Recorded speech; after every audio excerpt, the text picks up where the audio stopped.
Recording in progress.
Oh my God.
Hello, do you hear me?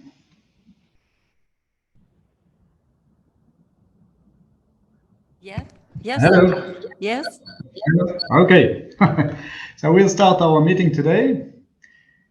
Honorable President of the AICESIS, dear Mrs. Lidia Mikeva, Honorable Head of the Social Dialogue and Tripartism Unit within the Governance and Tripartism Department of the International Labour Organization, Mr. Youssef Gelab, distinguished Presidents and Secretary Generals of the Economic and Social Councils of the European continent, distinguished Secretary General of the AICESIS, Mr. Apostolos Xerafis, dear participants of the Economic and Social Councils of Europe and similar institutions of Europe of the AICESIS.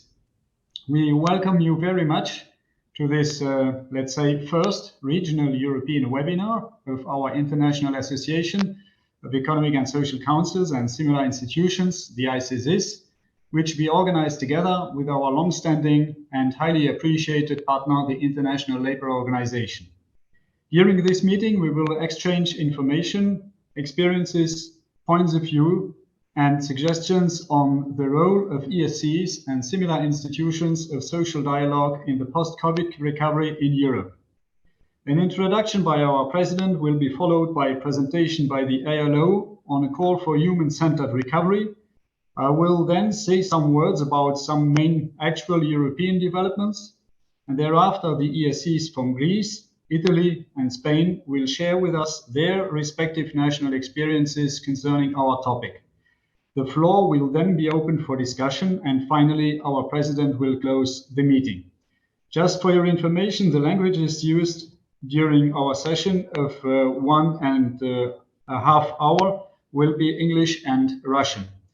I now have the great honor and pleasure to give the floor to the new President of the AICESIS, Mrs. Lidia Mikeva, who is also the President of the Civic Chamber of the Russian Federation.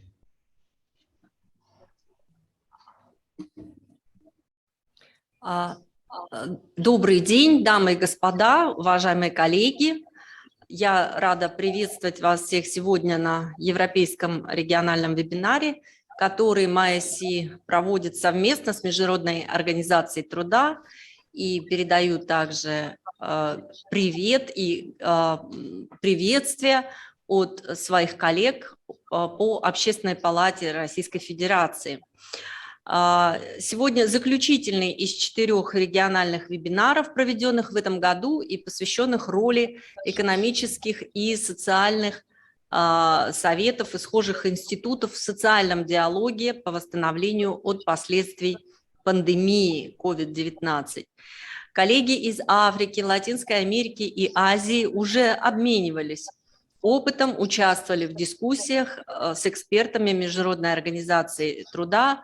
Вот теперь настала очередь европейских коллег. Глобальная пандемия коронавирусной инфекции, которая началась в прошлом году, разделила нашу жизнь на 2 периода: до и после. И мир, каким мы его знали, скорее всего, уже никогда не будет прежним. Этот вызов наглядно продемонстрировал всему человечеству хрупкость современного мироустройства и зыбкость всех тех международных форм кооперации и взаимодействия, над которыми мы трудились с середины 20 века. Природа наблюдаемого нами катаклизма такова, что преодолеть его поодиночке невозможно. Единственный шанс победить пандемию – выйти из кризиса всем вместе, более сильными, более солидарными, чем мы были до этого. Пандемия коронавируса является поистине цивилизационным вызовом. Это испытание для всех стран, как на эффективность государственного управления, так и на зрелость гражданского общества.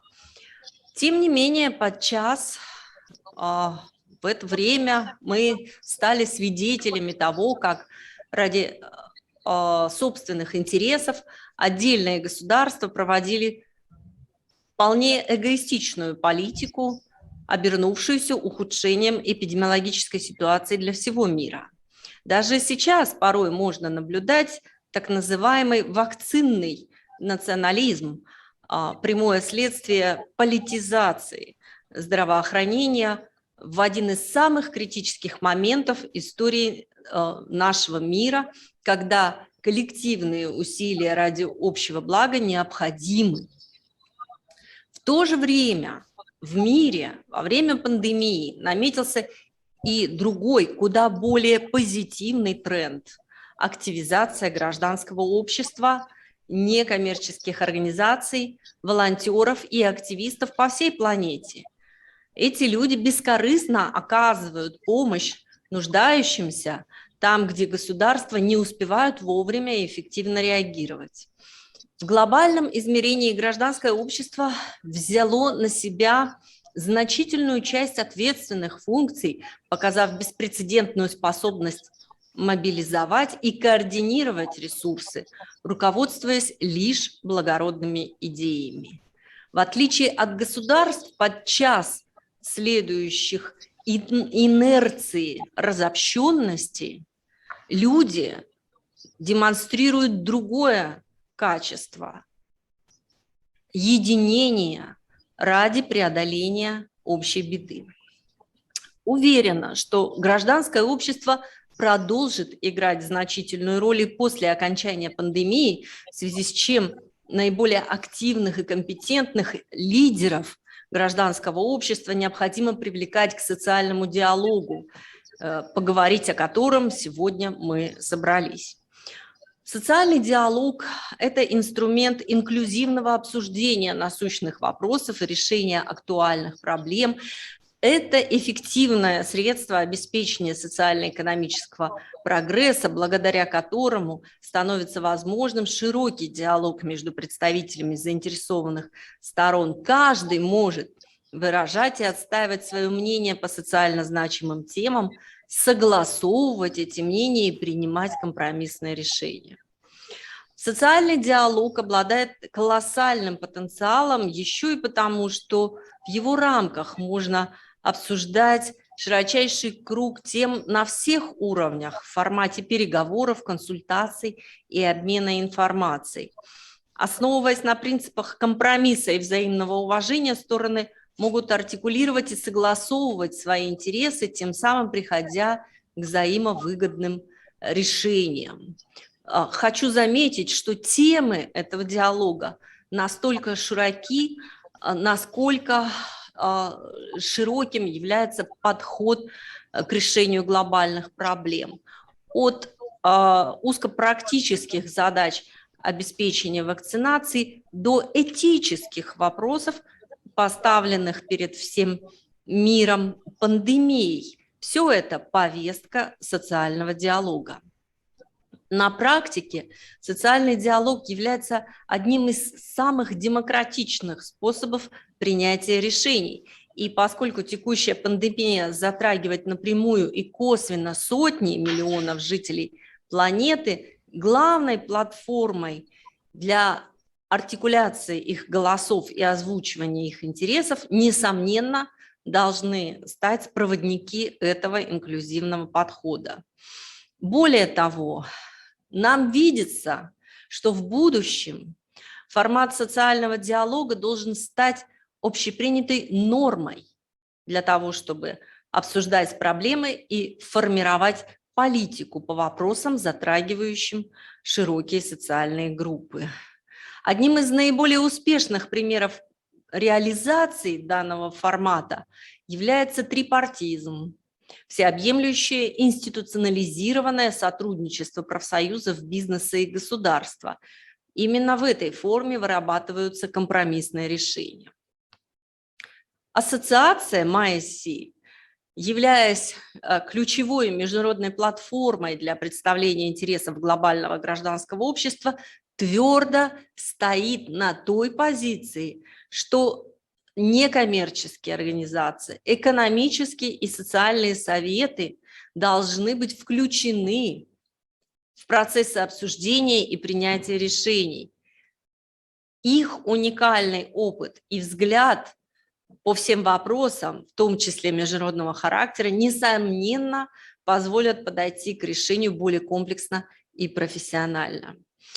Кроме того, AICESIS также является платформой для обмена опытом и наиболее эффективными практиками, разработанными и применяемыми экономическими и социальными советами по всему миру.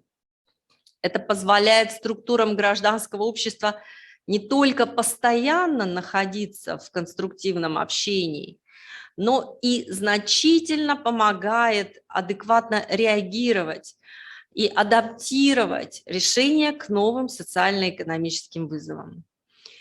Именно поэтому нам всем будет очень интересно и полезно послушать доклады представителей экономических и социальных советов Италии, Испании, Греции о том, как они реагировали на пандемию и какой опыт они извлекли из организации противодействия ее последствиям. Мы наблюдаем в обществе сейчас сложное, порой разнонаправленное отношение к мерам ограничительного характера, предпринимаемым властями по всему миру. Для того, чтобы найти баланс между свободами и ограничительными мерами, нам нужен диалог, нам нужен эффективный опыт гражданского общества других государств. Я смею заверить, что для Общественной палаты России сегодняшняя встреча имеет большое значение. Мы хотели бы, чтобы наш общий опыт в деле восстановления и преодоления последствий пандемии был использован на общее благо. Благодарю за внимание.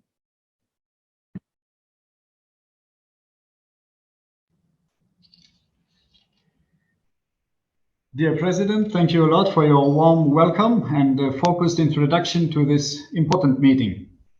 We are now coming to the presentation by ILO of its global call to action for a human-centered recovery which is inclusive, resilient and sustainable. Our well-known speaker and good friend for a long time is Mr. Youssef Gellab, head of the Social Dialogue and Tripartism Unit of the Governance and Tripartism Department of the International Labour Organization. Dear Youssef, the floor is yours. Thank you. Thank you, Daniel. Can you hear me? Can you hear me? Hello? Yes, yes, can we you can hear hear me? you.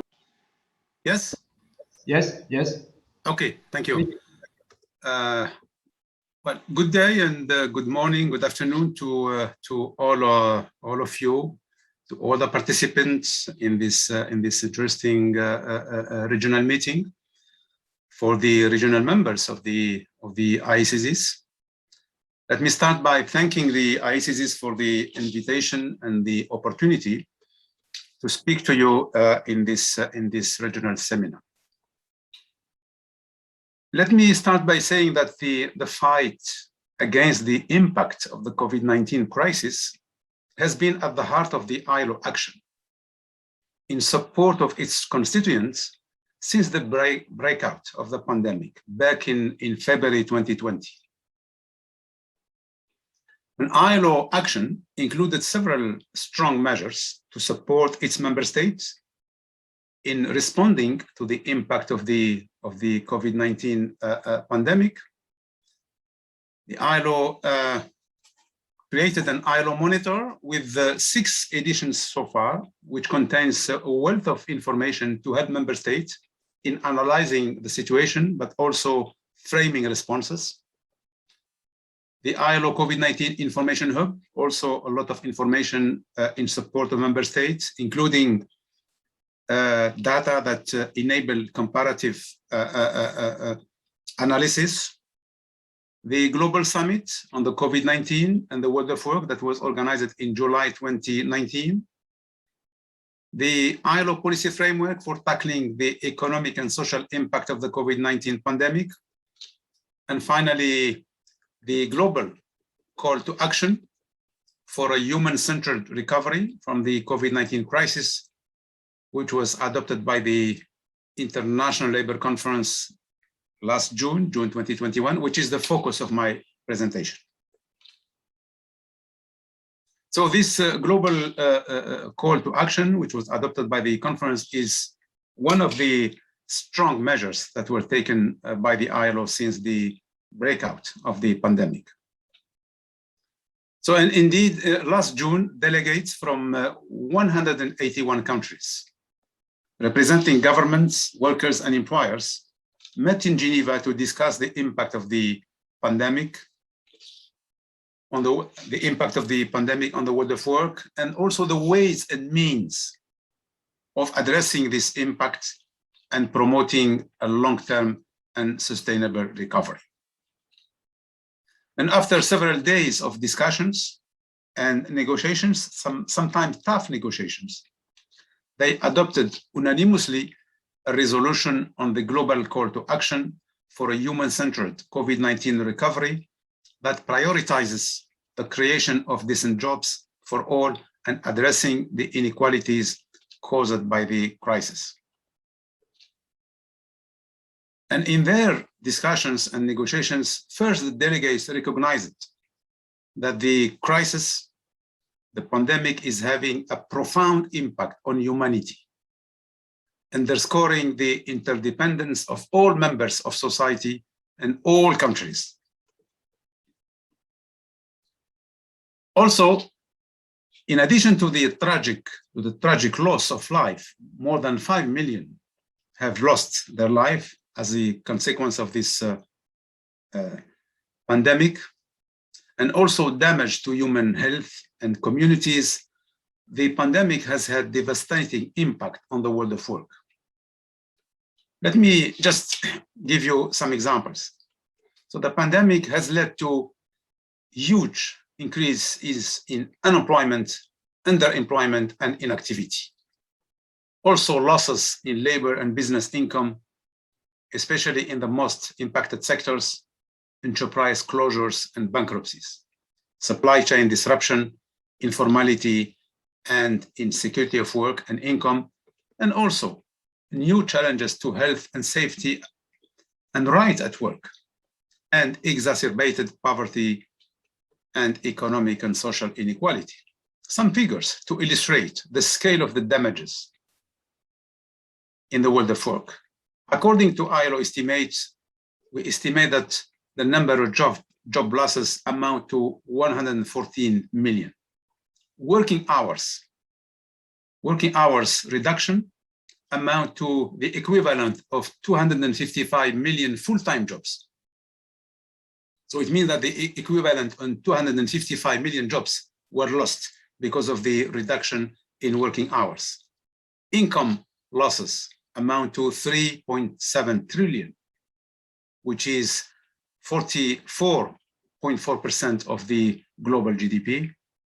And also public debt increase reached the level of $88 trillion, which is almost 100% of the global GDP. And we all know that the crisis has affected the most disadvantaged and vulnerable groups disproportionately, particularly workers in the informal economy and in insecure forms of work, those working in low-skilled jobs, migrants, and those belonging to ethnic and racial minorities, also older persons and those with disabilities. All these vulnerable groups have paid a heavy price to the pandemic. Also, according to the ILO data, women have suffered disproportionate job and income losses compared to men, and also young have suffered disproportionately compared to adults from employment losses. The figures for job losses for youth is double that of adult workers. So what is sure is that the crisis has exacerbated existing trends of inequalities and vulnerabilities. And what is more worrying is that we also observe a great inequality in access to vaccines, financial support, financial means to support health systems, businesses, workers, and recovery. And this is leading to a divergence in the recovery processes within countries, but also between countries. And with all these figures in mind, delegates to the ILC in June 2021 agreed that an urgent action was needed if all these trends are to be reversed, to be stopped and reversed, and if we are to preserve the objective of achieving social justice and decent work for all, and also advancing the 2030 agenda and related sustainable development goals within reach. If we are to keep this within reach, then an urgent action is needed at the national and global level to address all this impact of the COVID-19. So the global call to action for a human-centered recovery that was adopted by the delegates to the International Labour Conference outlines a very comprehensive agenda for action. It commits countries to ensuring that the economic and social recovery from the crisis is fully inclusive, sustainable, and resilient. So we are not talking about only a recovery. The recovery should be fully inclusive, sustainable, and resilient.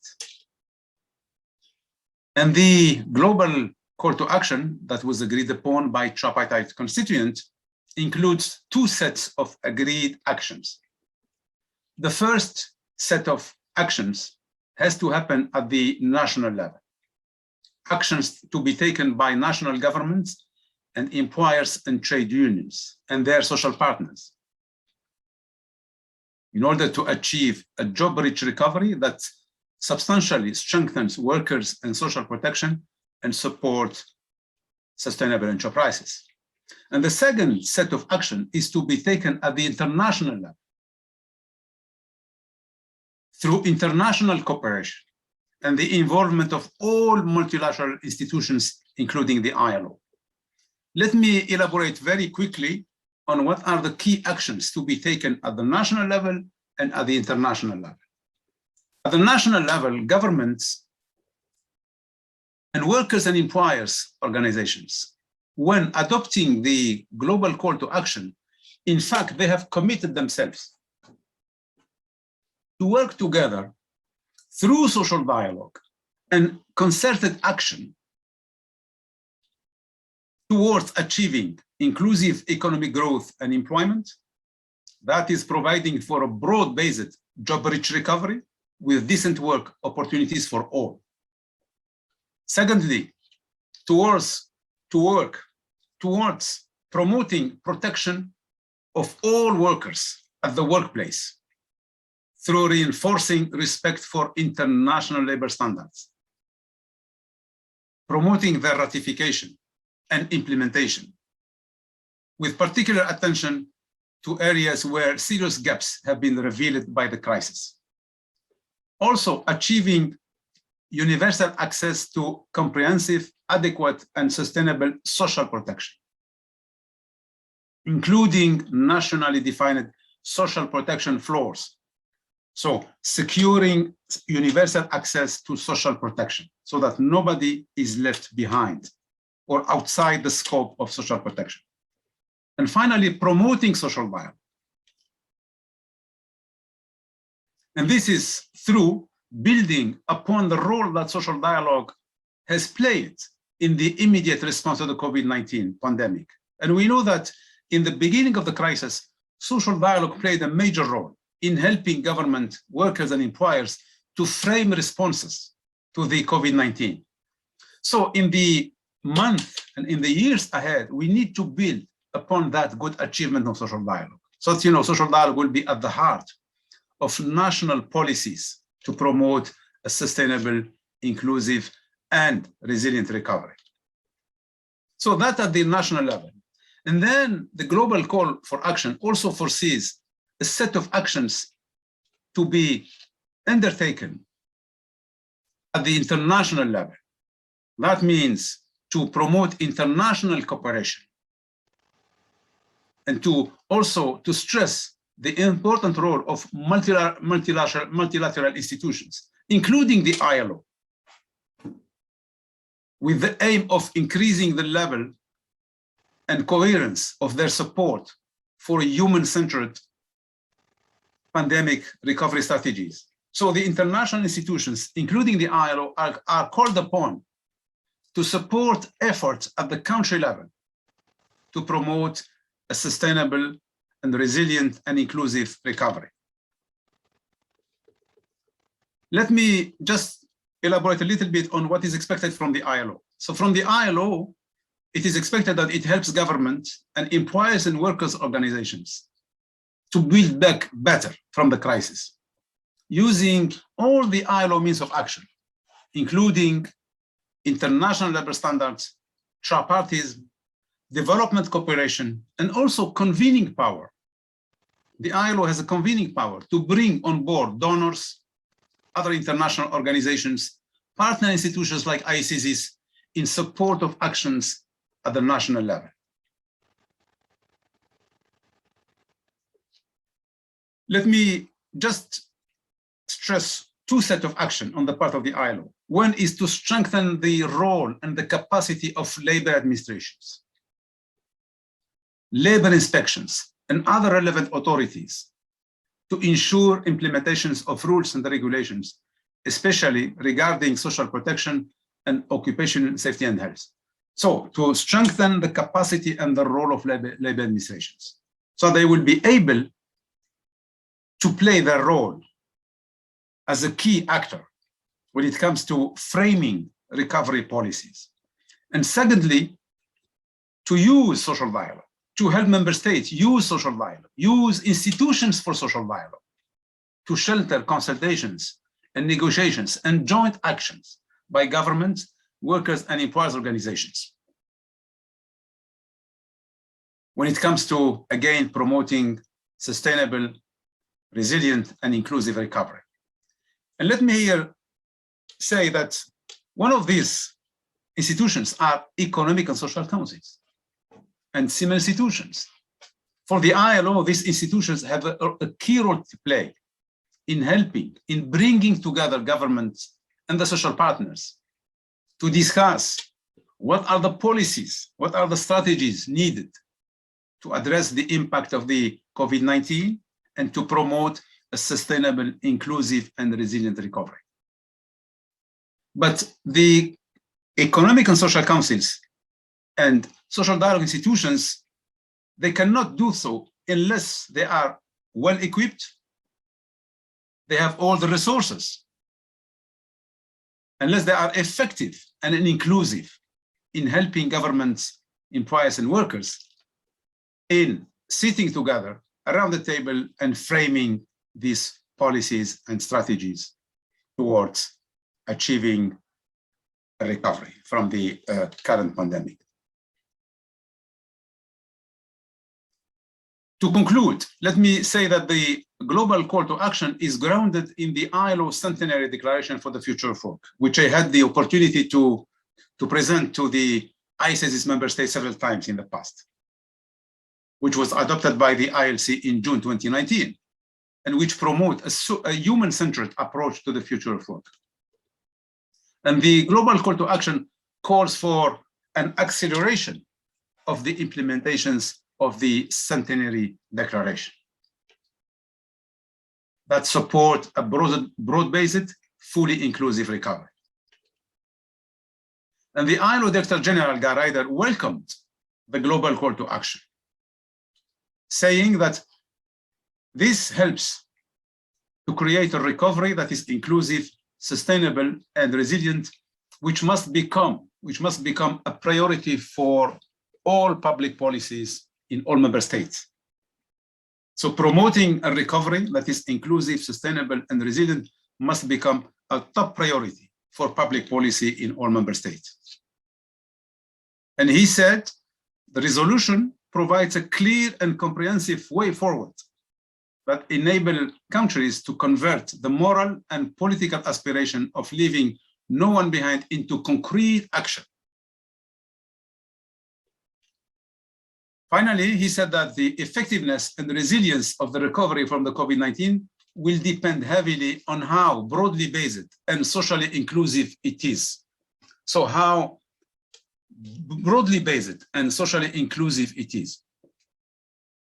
Unless we specifically address the inequalities that have deepened during the crisis, as I have mentioned earlier on, there is a very much risk that the economic and social consequences will cause long-term scarring, particularly for those vulnerable groups and segments of society. So I think when we talk about recovery, we need to keep in mind, and here I would like to leave you with this message, that any recovery we talk about, any recovery that is being promoted, it has to be inclusive. It has to be sustainable. And it has to be sustainable, and it has to be resilient if we are to succeed with all the policies aiming at addressing the impact of the COVID-19 and promoting this recovery that we are all aspiring for and aiming at. Thank you.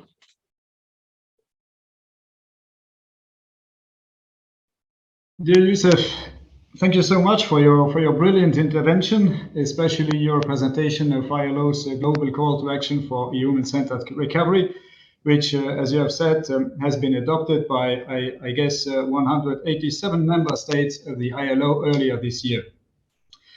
As you know, your contributions are always extremely clear, very enriching, of real added value, and highly appreciated by the AICESIS members.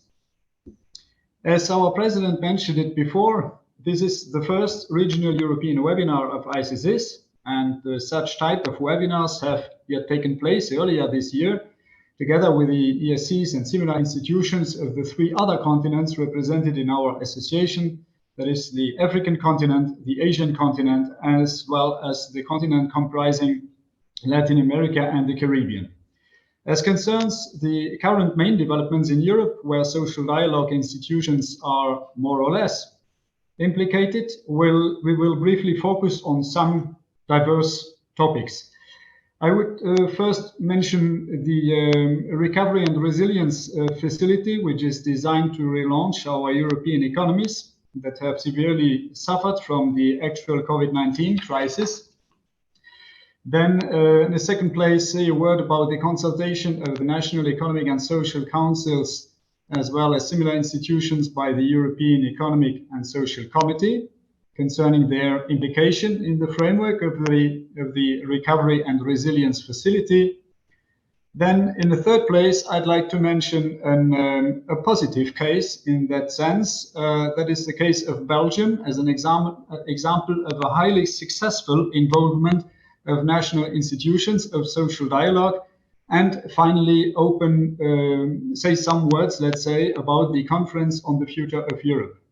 So coming to the Recovery and Resilience Facility, the COVID-19 pandemic is as we all know, at the origin of severe social damages. It has been said, huge losses, a huge number of losses of human lives. It triggered the deepest global economic recession since the Second World War. And I want to open up this, let's say, sorry, we just heard the corresponding figures from our friend Youssef Geller. As well as for other regions in Europe, it requires an urgent and coordinated response as well at the level of the member states, as well as European-wide, in order to cope with the enormous economic and social consequences and its asymmetrical effects on the member states.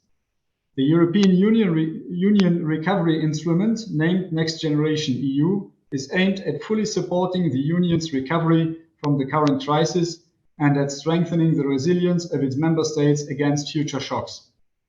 At its very heart, the Recovery and Resilience Facility constitutes an unprecedented European financial program. One of its principal objectives is to induce the necessary reforms, allowing the indispensable restructuring process of the production model in Europe. It shall result in reforms and investments implemented by the member states during the coming years, with the clear aim to boost the recovery and build institutional capacity in the mid and long run, with an impact lasting well beyond. It is for sure that those reforms have to rely on the principles and values underpinning the EU, mainly the protection of human and social rights, democratic values, and the rule of law. As we will certainly hear from our various speakers during this webinar, the ESCs and similar institutions of the social dialogue, as well as social partners and the organized civil society, have been involved at quite different degrees all across Europe in the elaboration of their respective national recovery and resilience plans. As for example, the ESC of Greece has adopted a draft opinion on the strategic directions of the Greek National Recovery and Resilience Plan. Coming to my second point, that is to get a somewhat general view on the degree of inclusiveness of social dialogue institutions in Europe when we are talking about post-COVID-19 recovery. It seems appropriate to rely on some findings of the European Economic and Social Committee. In order to be able to assess this involvement, the European Economic and Social Committee has undertaken a large consultation process of the concerned stakeholders. The result of this consultation survey has been resumed in an ESC resolution named Resolution on the Involvement of Organized Civil Society in the National Recovery and Resilience Plans, what works and what does not, a resolution that has been adopted in February of this year. According to the ESC, the consultation processes on the national recovery plans with the social partners and civil society organizations have generally improved compared to those to the European semester of the previous years. Nonetheless, one of their conclusions is to say that all in all, the involvement of social dialogue institutions by governments are far from satisfactory in relation to the justified demands of civil society, and also considering the terms set out in the Recovery and Resilience Facility Regulation. One of the main findings is that there has been only little or even no real civil society organization participation in most of the European countries. That's why the ESC calls for the voice of civil society actors to be better taken into account at the national level for 2022 and the years to come. The ESC underlines the important point that in order to comply with the Recovery and Resilience Facility Regulation, formal consultation processes based on legal rules as well as on transparent procedures mean that ESCs should be duly informed by any written documentation and that they should have sufficient time at their disposal to analyze their government's proposals and to come up with their own suggestions. And whenever their proposals are not being taken into account, reasoned justifications should explain why. Involving ESCs and similar institutions who often have the most extensive and accurate field experience in the drafting and elaboration of those national recovery plans helps guaranteeing for bottom-up driven changes that will be sustainable and effective. They should as well be properly involved in the implementation, monitoring and adjustment of these plans. Now coming to the third point, to the Belgian case. So we have some pleasing and encouraging news from our Belgian colleagues who, unfortunately, due to other obligations, cannot join us in this webinar. In Belgium, the process of elaborating the draft Recovery and Resilience Plan has aroused great interest on the part of the social interlocutors and civil society organizations that sit on 3 different councils in Belgium. That is the Central Economic Council, the Federal Council for Sustainable Development, and the National Labour Council.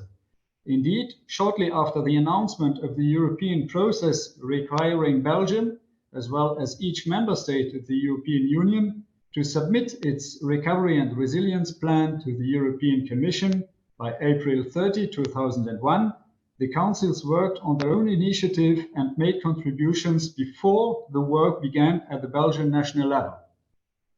As the country's governments defined the Recovery and Resilience Plan's architecture and working method, the 3 councils devoted considerable time and energy to providing detailed and informed advice to move successive versions of the Recovery and Resilience Plan in the direction of long-term economic transformation towards a more sustainable, just and resilient system for future generations. This intense and intensive work has borne fruit since the councils have issued 3 opinions. The first on the strategic orientations of the draft plan for recovery and resilience, the second on the investment projects component of the RRP, and the third on its structural reforms component.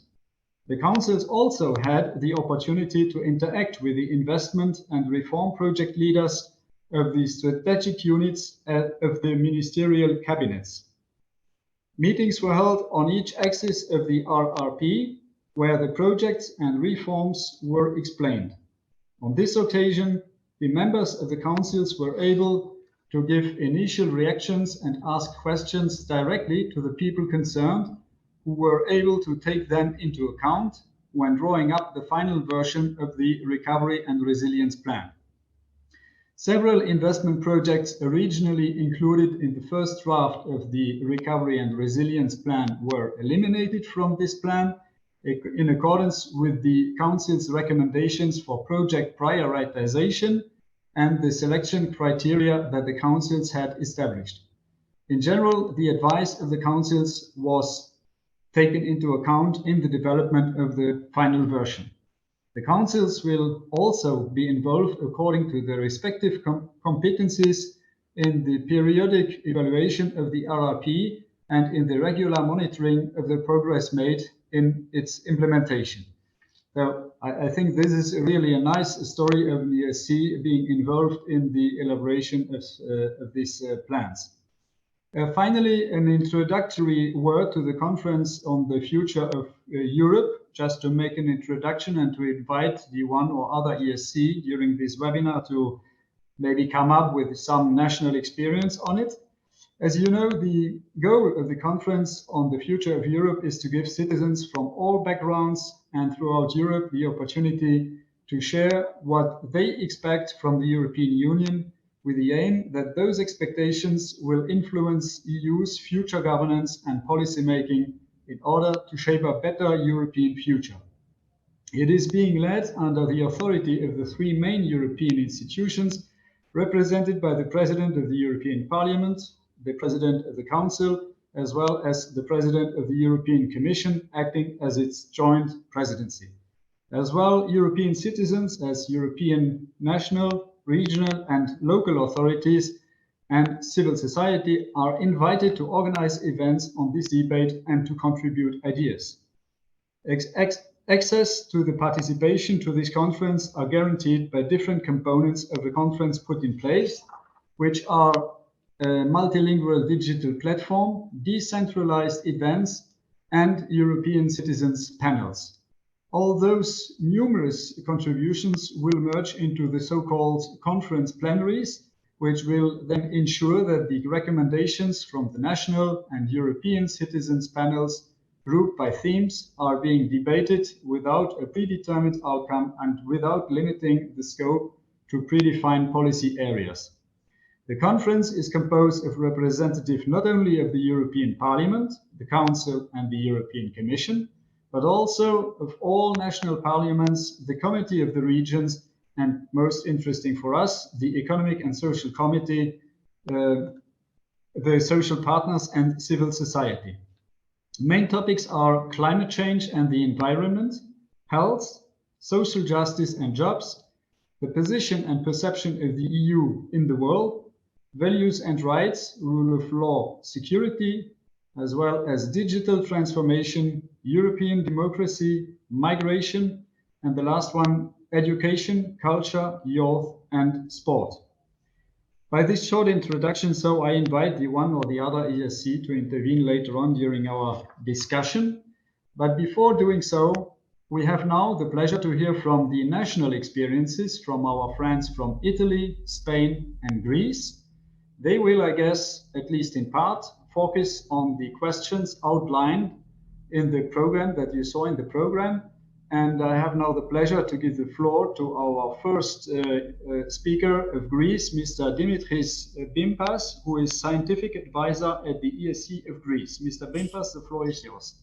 Good evening to everybody. Thank you very much for this kind invitation. I'm very honored to participate this first webinar of AICESIS, Mr. Secretary General.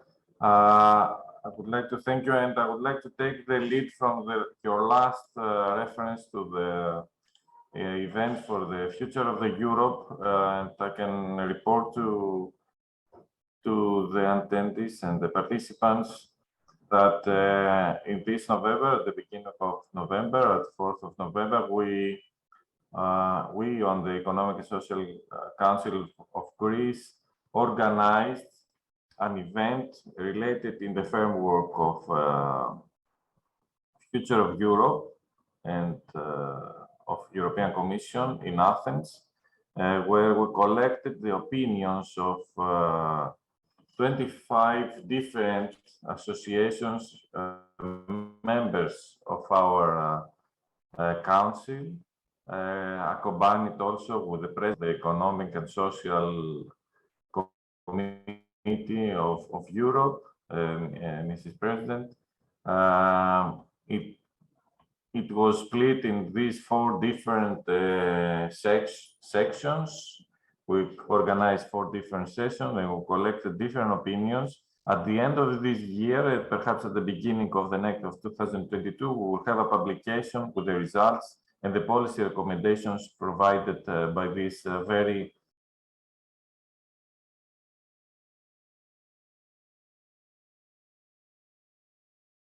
constructive event. The issue of the impact on social and economic issues, and after a very constructive and fruitful and interesting speech from Mr. Yusef Gelab, I would like to stress some major concerns. The COVID pandemic has been undoubtedly one of the most important challenges faced by global community and Europe in this century. It has affected various aspects of the organization of economic and social life. And in this light of these changes, 2 important opportunities emerge that intersect European and national policies. On the one hand, the pandemic enables the European Union to come back and develop its solidarity reflections that more or less have been lost during the management of economic crisis and the financial crisis of 2010. On the other hand, at the level of national policy, various valuable resources have been devoted to formulate a coherent, integrated development policy plan. Of course, this development plan cannot be purely a technical one. It must also include major social reforms. It must include provisions on infrastructure resilience. Because of the climate change, the infrastructure needs to be more updated and more upgraded. Health, justice, protection of the vulnerable, exploitation of the natural resources in a way that we can ensure solidarity and intergenerational also equality. The Economic and Social Committee, through its activity, has timely stressed the need to reorientate the country's development model and formulate a national development plan. And while actively we need to participate in the public debate of Europe for greater solidarity and efficiency in the decision-making process. That is, we shall ensure that economic democracy is also an important parameter during our decision-making. And the participation of all social groups in economic dividend and losses should be should take into account also equity considerations.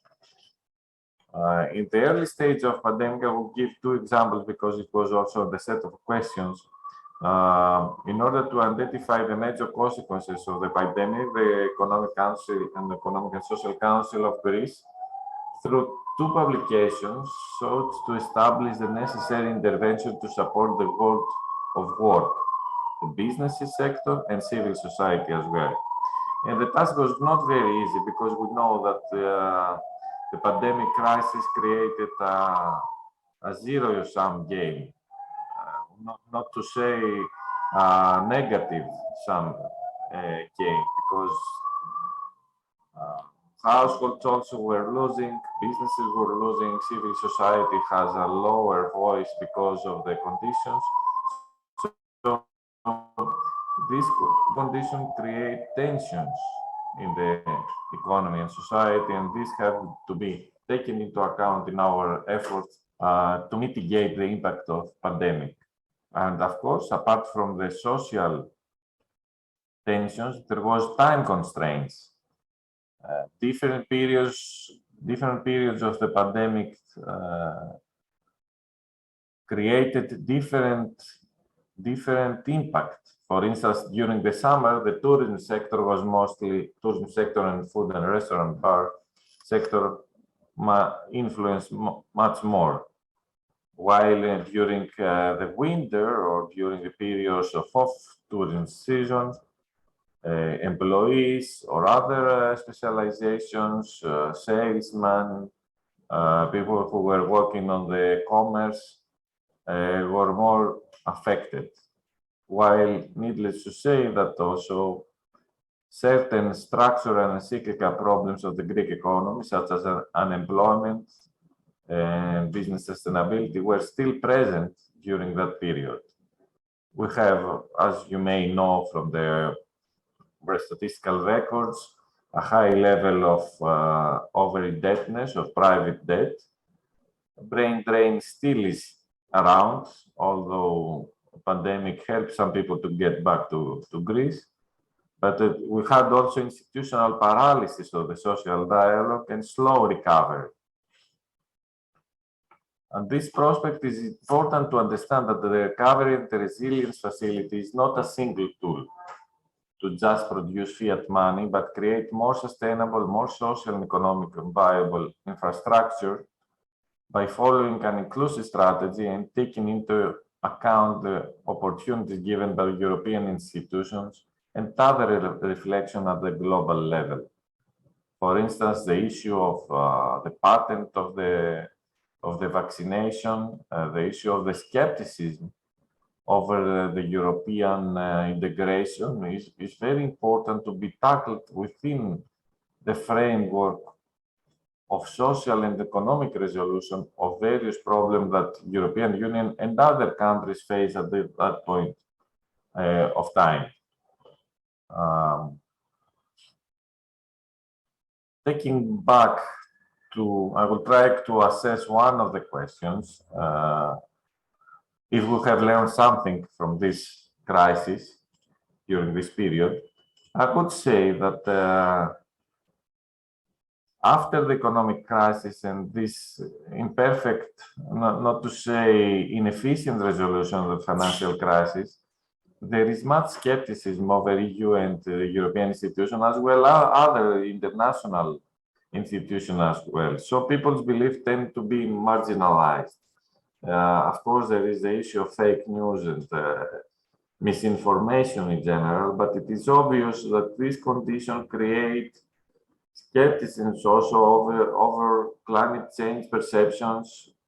We saw the Brexit results, the health and pandemic crisis, and the resistance over scientific achievements. So the message could be that the free market and the marginalization of the social stakeholders cannot resolve these conditions.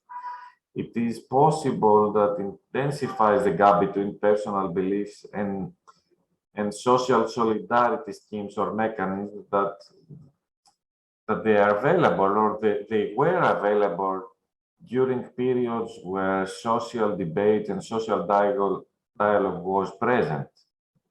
The absence of social dialogue and interaction between stakeholders has its implications for individualism and for trying to find our own truth, our scientific truth, in paths which are not so, let's say, reliable.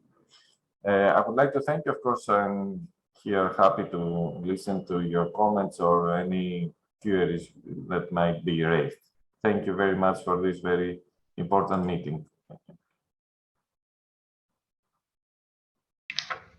Thank you very much, Mr. Pimpas. I propose you that as we are a little bit just in time, that we are directly going forward with the other participants and maybe taking out upon questions later on during the phase of discussion. So now I have the great pleasure to give the floor to Italy, to Mr. Claudio Lucifora, who is an expert member of Consiglio Nazionale dell'Economica e del Lavoro, the CNEL, in Italy, and full professor of economics and, if I'm right, of Università Cattolica. Thank you, Daniel. Thank you.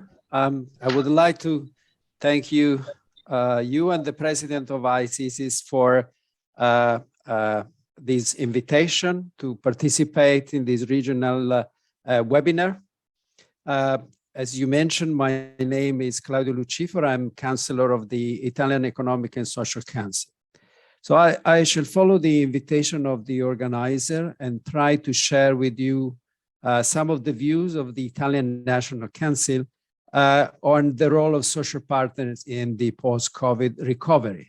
And I will try to follow the question that you address to us, starting from the challenging issues that the Council faced over the pandemic and in this recovery phase.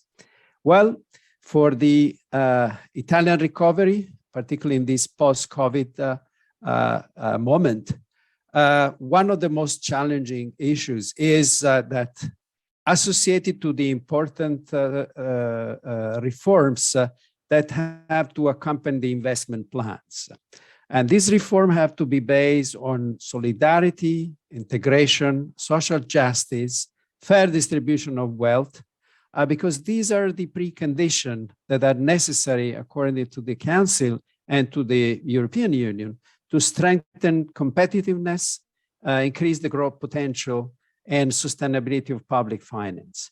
Now, it has to be said that these reforms have been long due in Italy and have never been passed due to the strong resistance of many lobbies that were to lose from these reforms. And other reforms that are expected to accompany the investment plans are the reform of the judicial system and reforms of the public administration. The Italian government is strongly engaged in implementing these reforms, and the Council is actively participating in this discussion. So just to give you some of the ways in which the Italian Council is involved, let me say the Italian Council has launched an assessment of the implementation of the National Recovery and Resilience Plan through the creation of sectoral working group. The choice has been to follow a collaborative approach towards those who entities and institutions that are in charge of implementing the plan. So this is a kind of community engagement that we will try to follow. And the focus is on the social clause for investment, the effect on employment, and the fact that investment should deliver the biggest return on employment of those groups that mostly suffered during the pandemic. That is the young workers, women, and particularly the southern region in Italy. Important measures were taken in Italy to protect the most vulnerable group during the pandemic. The most important measures were, first of all, to provide income replacement. And this has been an ongoing set of measures taken by the government to cover progressively all the social groups that were most affected. The second main measure was to increase access to social protection, mitigate the employment losses through flexible working arrangement, and particularly active support to the employment. And this is part of the ongoing engagement of the government trying to improve the efficacy of active labor market policies. What we expect is a double transition, the digital transition and the green transition, and active labor market probably are considered by the Italian government and social partners the big challenge to provide digital skills for this transition. Now, another important point was for Italy, the fact that we have many large, very, very small firms that were mostly affected by the pandemic. And so active support to SMEs, firms, innovative firms, and particularly the self-employed was granted during the pandemic, and particularly in the recovery period, providing liquidity to the system. Now, the Council performed well in some areas and found important criticisms in other areas. Now, during the pandemic, the Council was instrumental in designing the health and safety protocols that had to be signed by firms and union representatives for the continuation of what we call the essential activities over the pandemic, particularly during the lockdown period, and also in the phase after the lockdown to restart the non-essential activities. So these protocols were signed by social partners with the help of the Council. Now, the difficult part is in the involvement of local and regional authorities. This has been one of the most difficult aspects, particularly because due to the devolution of competencies to regional authorities in the Italian constitution, this has created a lot of problem of coordination during the pandemic and afterwards. And to face this criticism, the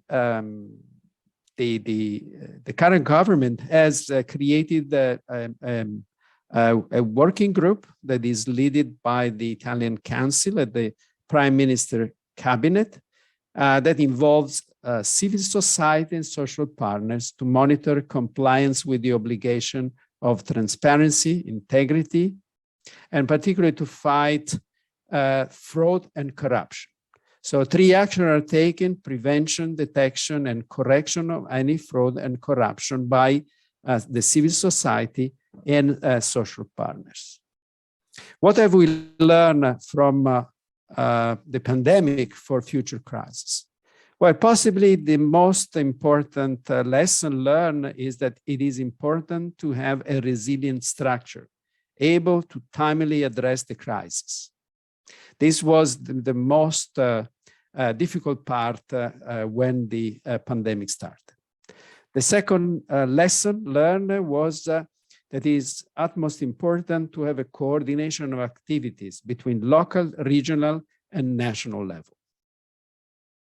And the third most important lesson learned is that we need to have a truly universal social protection measure, and not just for the emerging reasons, but a truly universal social protection with easy access of all groups, particularly the most vulnerable.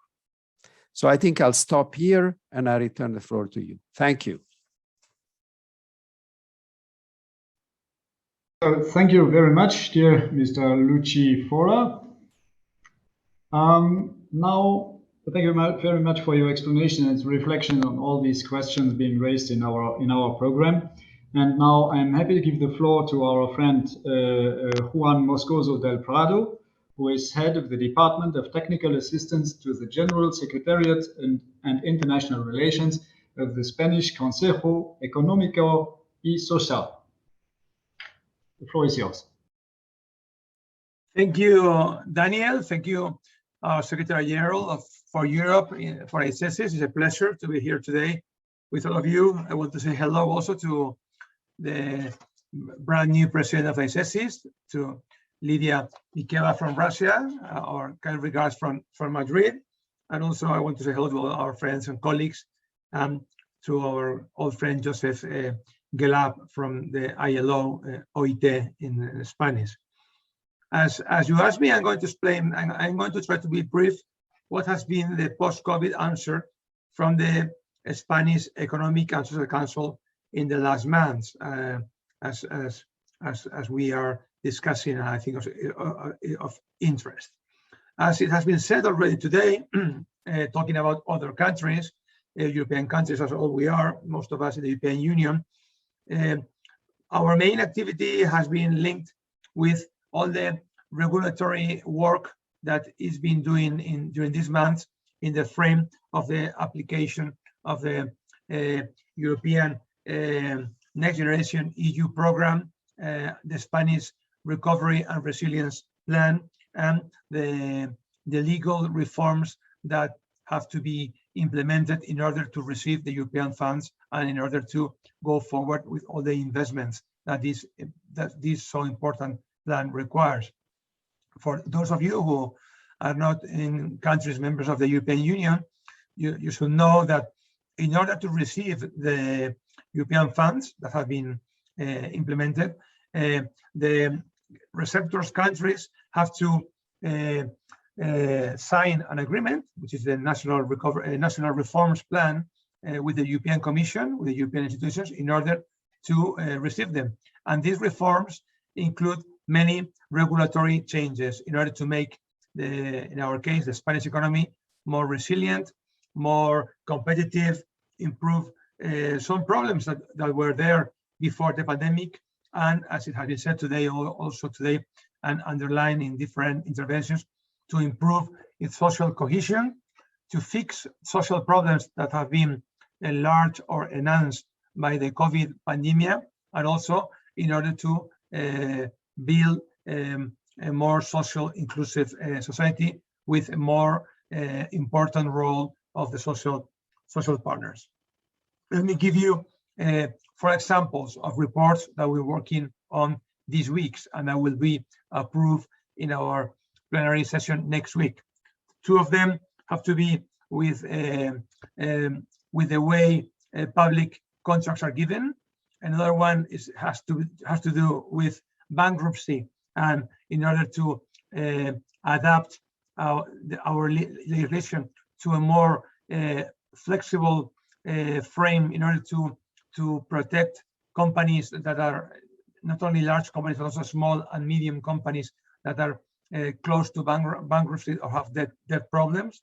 And also in a more social or labor field, we will be dealing with the Social Security reform that was presented by the government 2 weeks ago. This is the pensions that have to be reformed also under our agreement with the European Commission, and also labor market reform. Labor market reform in order to make it more inclusive, reduce temporality, and improve the situation of the young, the people who are under 30 who have been suffering more than other collectives during this crisis. The Spanish Council, and this will be my second part of my intervention, has approved last month in November, only 2 weeks ago, a report about economic governance in the Euro frame in the European Union, where we give for the first time a full vision of how things have been done in Spain regarding COVID and post-COVID, as we are here today discussing.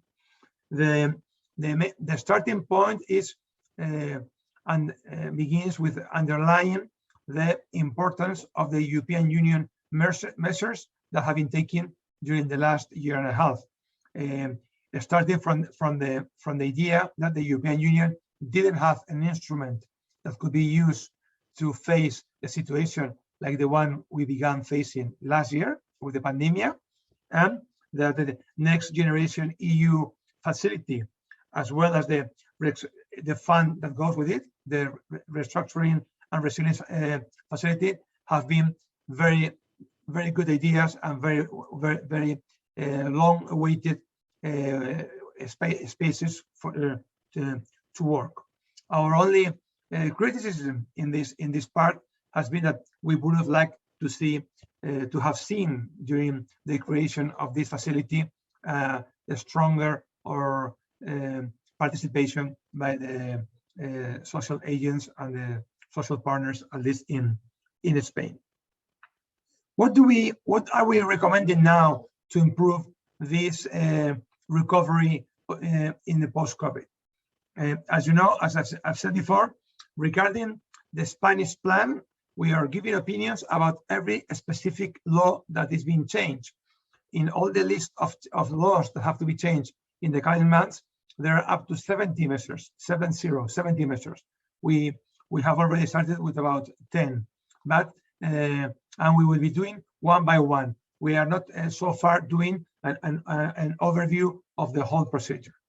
Regarding the European Union, and this is where we have this report passed last month, and Daniel, I will be happy to send you its translation to English. We have it in English and French also, so you can send it to all the members of the AICESIS in our European division. In this report, we underline four measures. The first one is the important to improve within the European Union the financial integration in the field of banking union. We think it has come the time to improve supervision and resolution mechanism, and also we think it's time to develop a European deposit guarantee system. The second main proposal that we're making from the Spanish ESC is that we need to strengthen the European own resources system. As I have already said, we think that the reconstruction and resilience facility is a very important step forward, but we would like to see it becoming something permanent at the time of other, as well as other new resources being created in order to improve the EU budget and also to advance, for example, in corporate tax coordination. This takes us to the third proposal, which is an open debate now in the European Union, which is the change of the fiscal rules that we have all agreed together in order to manage public debt and public deficit within the European Union, especially within the Eurozone. We think that, as COVID has proven, the actual frame prevents the articulation of independent and real counter-cyclical fiscal policies, and this is one of the reasons why the facility for resilience was created, because some countries like Spain, they have the same capacity as others, as for example Luxembourg or France, to put forward counter-cycle fiscal policies during the pandemic and during the confinement, especially to help not only workers that were affected by the confinement, but also companies of all kinds. And finally, as also has said, and also I really enjoyed the ILO's intervention, because of course we're very inspired by ILO ideas. We think we need to work harder to integrate the social dimension within this new frame, and we need to really improve it in the European semester and economic governance. We really need to take a look at all those groups that have been really damaged by the pandemic and that have now are dragging behind in the recovery. The young, the women, immigrants, and in some cases also the elderly. Inequalities have been increasing in the last year and a half, and we really need to do more things.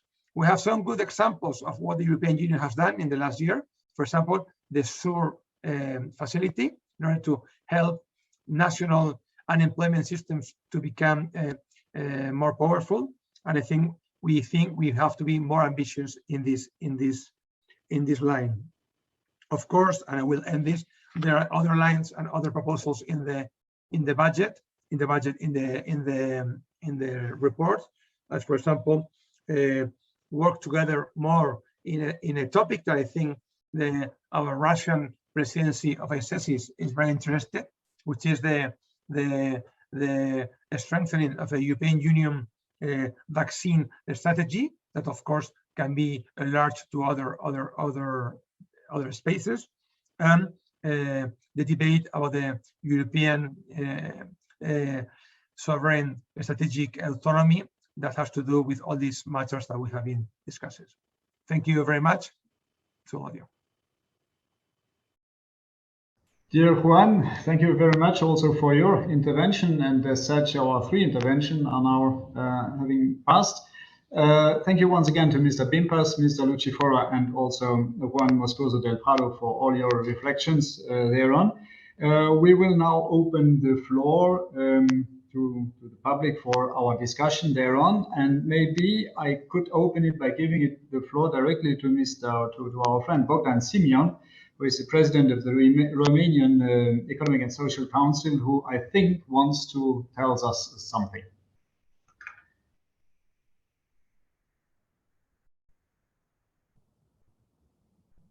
Hello to everybody. Thank you for the floor, which was quite unexpected. I wanted to share with our European colleagues about the resilience plan as we spoke last week in Paris.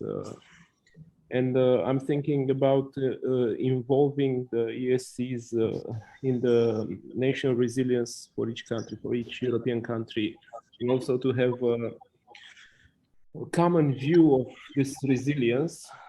But also, I wanted to ask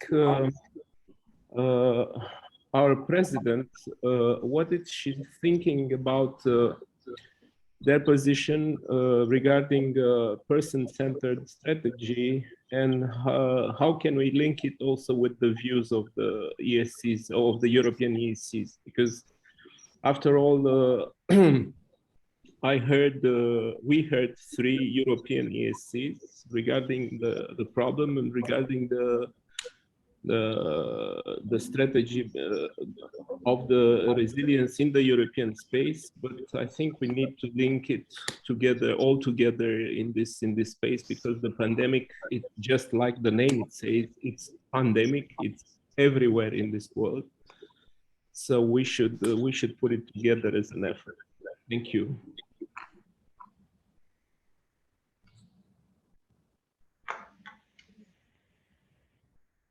So maybe if the president wants to take the floor to give an answer to this question.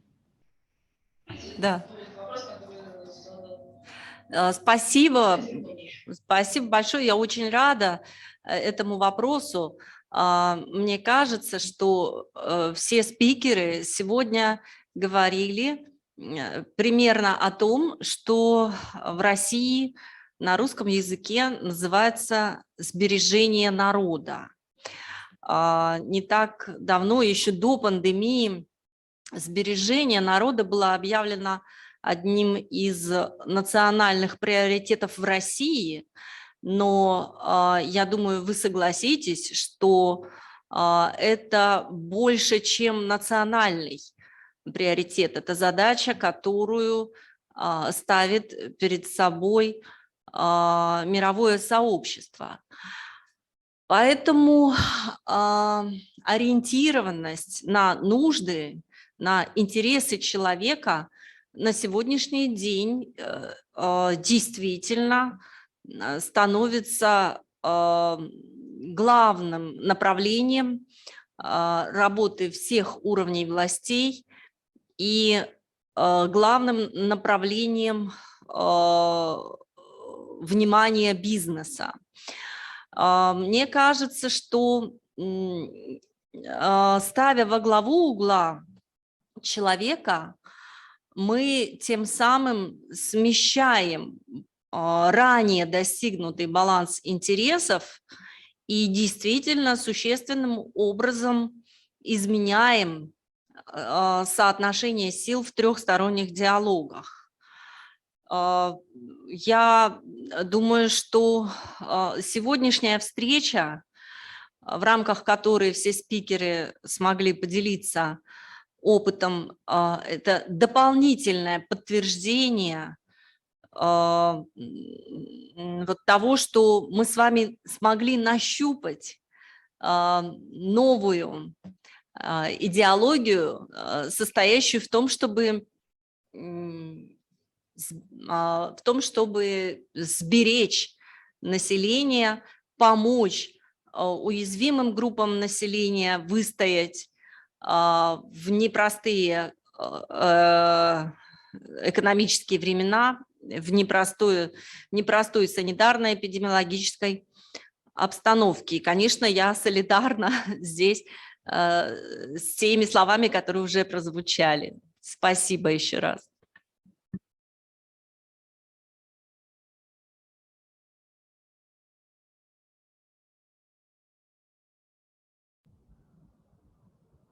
Okay, thank you very much, dear President. Are there other questions or suggestions or ideas being raised?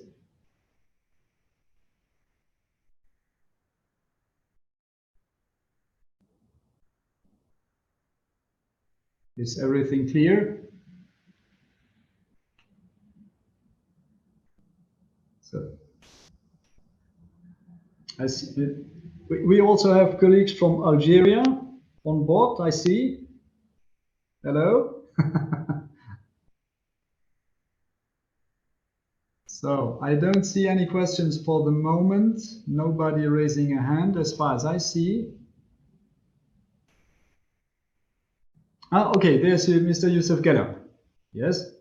Yeah, no, just to say that I was very pleased to hear the presentations from the colleagues from Greece, Spain, and Italy. These are, I think, very interesting, interventions, very rich, I must say, explaining how in their countries, the economic and social councils have been mobilized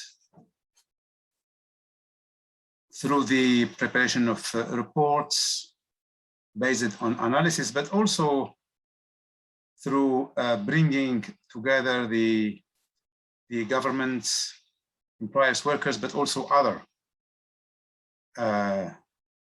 groups, including experts, in facilitating, I think, the reflection, but also the action on of their countries meant to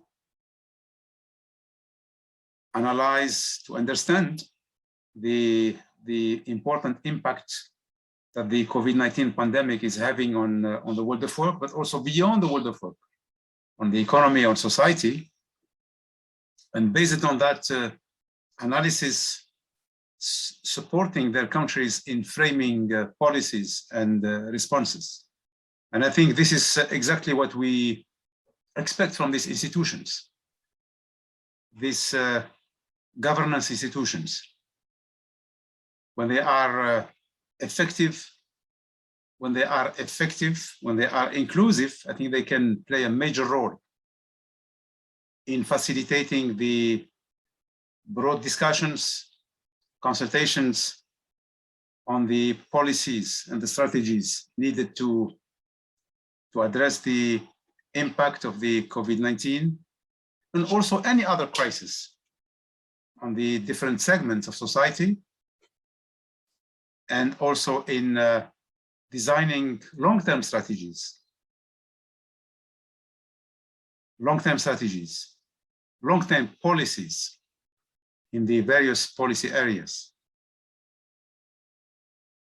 And this kind of also seminars are very helpful because they enable these institutions to share good practices, to share experiences, and to learn from each other, from good stories, but also from challenges and difficulties facing in fulfilling their role as platform for consultations and tripartite discussions.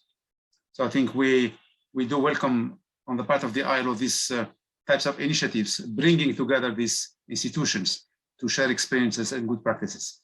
Thank you. Thank you so much, dear Mr. Gelab. Mrs. Hanifa Mizwi. Yes, bonjour. Je suis très touchée de voir que vous avez ce matin réuni le sujet de l'ECOSOC. So I would like to add, before you end this wonderful webinar, that the ECOSOC theme 2022 is recovering from COVID-19 while advising the implementation of the SDGs. So it's sure that the input, the result of your webinar will be useful to ECOSOC. So thank you, Daniel. Thank you. Thank you too as well, dear Hanifa. And I forgot you to mention you at the very beginning of the meeting. Huh? So you're our representative at ECOSOC. Huh? Thank you. So are there any other interventions? Remarks, observations, questions? We still have some time. This doesn't seem to be the case. Then I think we will then slowly approach the end of this webinar. And in order to draw then the conclusion of this webinar, I'm pleased to hand over the floor again to our president. Дорогие коллеги, я хочу поблагодарить всех за весьма информативные и профессиональные выступления, за прозвучавшие слова о том, какие практики социального диалога сейчас существуют. Я уверена, что этот обмен опытом будет чрезвычайно важен для нас, для всех нас, и мы сможем комплексно изучить его и по возможности экстраполировать в других региональных группах, разумеется, с учетом региональной специфики. Я думаю, что в ходе сегодняшнего вебинара наметились и очень уже четко начали формулироваться новые подходы к идеологии социального диалога, к смещению полюса внимания в сторону человека, его потребностей и интересов. Впрочем, очевидно, что во многих выступлениях звучало и предложение учитывать интересы всех сторон диалога, в том числе представителей малого и среднего бизнеса, которые, будучи работодателями, тоже испытывают трудности в период, когда не получают, например, достаточной защиты от своих государств. Общественная палата Российской Федерации была бы рада поделиться на следующих встречах своим опытом по поддержке такого диалога, когда в прошлом году мы активно просили у государства помощи как для малого и среднего бизнеса, так и для некоммерческих организаций, ведь в них трудится очень много людей, и люди эти, безусловно, не только нуждаются в поддержке, но и зачастую представляют собой потенциал гражданского общества и его активистов.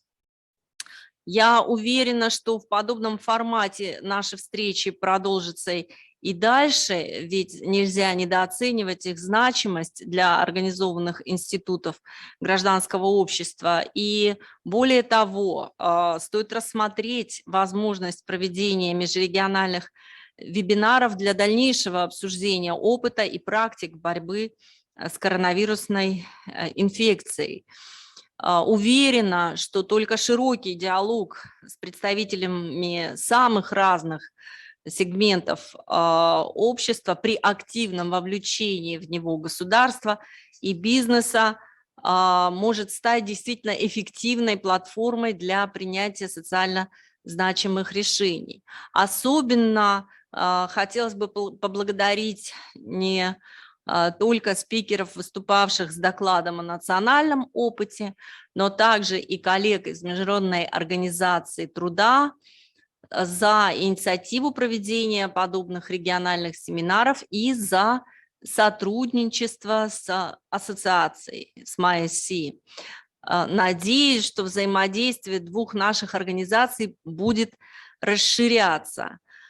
Пользуясь случаем, позвольте мне также пригласить всех вас в Москву, если позволит санитарно-эпидемиологическая ситуация. Мы будем очень рады видеть вас и в качестве членов МАЭСИ, и в качестве почетных гостей. Ближайшая встреча у нас запланирована на 14 и 15 декабря, когда здесь в Москве состоится заседание президиума МАЭСИ. Впрочем, мы будем рады и в любое другое время всех вас, уважаемые коллеги, видеть.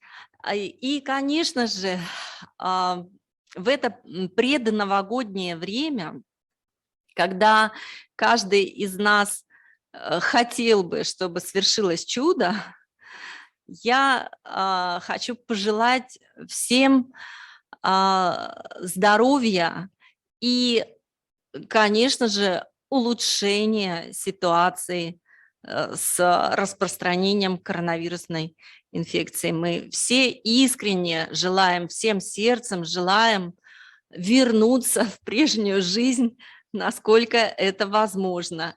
Пожалуйста, будьте здоровы, берегите себя. Спасибо за внимание.